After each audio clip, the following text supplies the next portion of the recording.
Life of the people in ancient Rome. The quality of life in the Roman Empire depended on a person's role in society.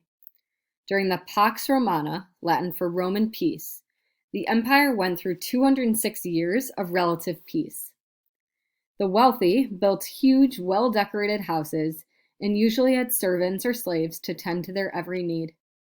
The average citizen did not have this lifestyle, but could still live fairly well in modest housing. However, the largest class of people were poor and lived in what can only be described as poverty. In Roman family life, the oldest male, known as the patriarch, held considerable power over the rest of the family. The patriarch made all of the major decisions for the family. He had the power to leave his wife or even kill her if she cheated on him.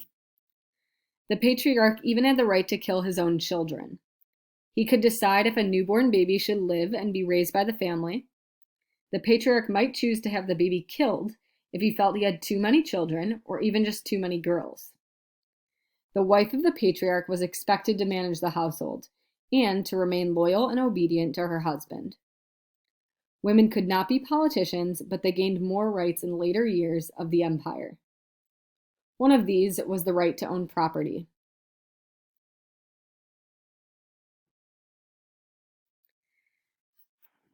Different foods for rich and poor Romans. The Roman diet revolved around three Mediterranean foods: grain, grapes, and olives. Everyone there ate these foods daily. The grain, which was mainly wheat, was used to make bread. The grapes were made into wine, and the olives were used to make olive oil. Bread made up the majority of many meals, especially for the poor. Wine was also served with almost every meal. It was often mixed with water to reduce the effect of the alcohol. The rich liked to explore new flavors and try the strangest foods they could find. They ate jellyfish, peacock, ostrich, and fungus, to name just a few of their favorites. The wealthy held huge banquets that lasted all day. Meanwhile, the diet of the poor relied on bread, vegetables such as cabbage, and porridge. The poor met their protein needs by eating some cheese and meat, which was usually pork. A toga of few colors. Although the toga is the item of clothing most people connect with Roman culture, not all Romans could wear it. Only citizens were allowed to wear this sort of robe.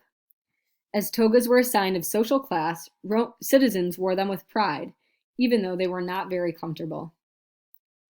The toga consisted of a very large 18 feet by 6 feet piece of wool cloth that was carefully wrapped around the body. A well-wrapped toga did not require any buttons or pins. The average citizen wore a white toga, but a person in a position of importance wore a toga with a purple stripe. The emperor's toga was completely purple. The usual item of clothing for unmarried women was a tunic. Depending on the design of the garment, it was either called a peplus or chiton. Married women wore a toga-like garment called a stola. Togas are no longer popular attire, but some Roman practices have endured to this day. The Romans came up with the idea of going out for a workout or for a sweat in the sauna. Just like today, saunas were rooms heated by water vapor.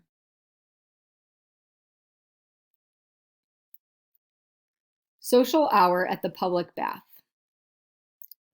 Romans liked to go to the public baths. The baths were places where men and women separately could go to socialize, exercise, read, and relax, as well as to get clean.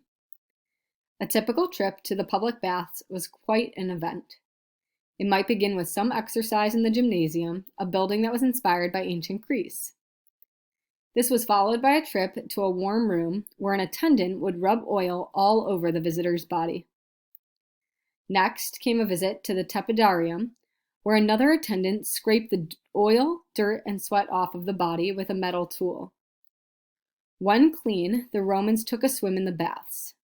There were both hot water pools and cold water pools. The waters of the public baths were continuously refreshed by aqueducts and heated by underground furnaces. Finally, the visit ended by drinking special mineral waters. These were believed to have healing powers. During the entire experience, visitors to the baths interacted with fellow citizens. This social event might have been the most important purpose of the baths.